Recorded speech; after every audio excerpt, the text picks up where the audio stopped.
आज हम बात करने वाले हैं एक ऐसी अविश्वसनीय कहानी की, एक ऐसे इंडियन एयरफोर्स पायलट की जिनकी बहादुरी का लोहा उनके दुश्मन ने भी माना। तो चलिए इस कहानी में सीधे उतरते हैं। लेकिन इसकी शुरुआत हम शुरू से नहीं करेंगे, बल्कि उस सबसे दमदार हिस्से से करेंगे जो इसकी गवाही देता है। ये शब्द ये किसी दोस्त या साथी के नहीं थे। ये शब्द उस दुश्मन पायलट के थे जो उनके खिलाफ आखिरी हवाई लड़ाई में शामिल था। सोचिए, जंग के मैदान में दुश्मन से ऐसी इज्जत मिलना कितना बड़ा सम्मान है। अब आप सोच रहे होंगे कि हालात क्या थे। तो हालात कुछ ऐसे थे। एक अकेला पायलट और सामने छह आधुनिक दुश्मन लड़ाकू विमान। ये एक ऐसी लड़ाई थी जिसे कोई भी लड़ने की हिम्मत नहीं करता। और वो अकेले पायलट कौन थे? वो थे सिर्फ 26 साल के फ्लाइंग ऑफिसर निर्मल जीत सिंह सेखो। आज हम यही जानेंगे कि कैसे इस नौजवान अफसर ने न सिर्फ अपने दुश्मन का सम्मान जीता, बल्कि देश के लिए एक मिसाल बन गए। लेकिन उनके इस बलिदान को पूरी तरह समझने के लिए हमें पहले उस इंसान को समझना होगा। ये जानना होगा कि वो कौन थे और किसके लिए लड़ रहे थे। उनकी जिंदगी बहुत तेजी से बदल रही थी। देखिए, 1971 की शुरुआत में ही उनकी शादी हुई थी और कुछ ही महीनों बाद साल के अंत तक उन्हें अपनी निजी जिंदगी को पीछे छोड़कर देश की पुकार पर जाना पड़ा। और जंग पर जाने से कुछ ही महीने पहले सेखो ने अपनी नई नवेली पत्नी मंजीत से एक वादा किया था। और यही वादा उनकी कहानी को और भी भावुक बना देता है। उनके आखिरी शब्द क्या थे अपनी पत्नी से? एक सीधा साधा वादा, मैं वापस आऊंगा, तुम फिक्र मत करना। और उन्होंने ये वादा निभाया भी, बस तरीका वो नहीं था जिसकी किसी ने उम्मीद की हो। तो चलिए अब सीधे चलते हैं 14 दिसंबर 1971 की उस सुबह में और देखते हैं कि वो ऐतिहासिक लड़ाई कैसे लड़ी गई। हालात बहुत ही ज्यादा खराब थे।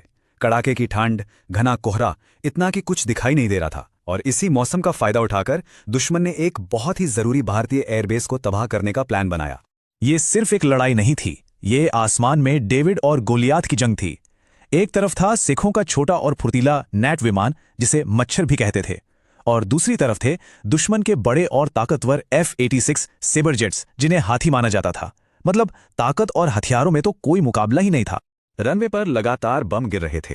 ऐसे में टेक ऑफ करने की कोई भी कोशिश एक तरह से खुदकुशी करने जैसी थी। एविएशन की भाषा में इसे कहते हैं सिटिंग डक सिचुएशन। मतलब आप जमीन पर फंस चुके हैं और बचने का कोई रास्ता नहीं है। लेकिन सेखो ने हर ऑर्डर और हर लॉजिक को दरकिनार कर दिया। उन्होंने एक ऐसा फैसला लिया जो सुनने में पागलपन लगे। उन्हें पता था कि अगर वो हवा में नहीं गए तो एयरबेस हाथ से निकल जाएगा, और इसीलिए उन्होंने बमों और धमाकों के बीच ही टेक ऑफ कर दिया। तो वो हवा में तो पहुंच गए, लेकिन इस अफरा तफरी में वो अपने विंगमैन यानी अपने साथी पायलट से अलग हो गए। अब ये लड़ाई सीधी सीधी 1 बनाम 6 की हो चुकी थी। और यहां उन्होंने जो किया वो हैरान करने वाला था। भागने की जगह सेखों ने अपना विमान सीधा दुश्मन के झुंड की तरफ मोड़ दिया। उनकी स्किल और हिम्मत ने तजुर्बेकार पाकिस्तानी पायलटों को भी चौंका दिया। उन्होंने एक के बाद एक 2 सेबर जेट्स को निशाना बनाया, एक को मार गिराया और दूसरे को बुरी तरह डैमेज कर दिया। जरा सोचिए, वो 4 दुश्मन विमानों से घिरे हुए थे और उस वक्त उन्होंने एयर ट्रैफिक कंट्रोल को रेडियो पर क्या कहा? उनका मैसेज उनकी हिम्मत का सबूत था। ये वाकई में शुद्ध अटूट बहादुरी का एक पल था। लेकिन उनकी सुपर ह्यूमन कोशिश के बावजूद दुश्मन की तादाद बहुत ज्यादा थी।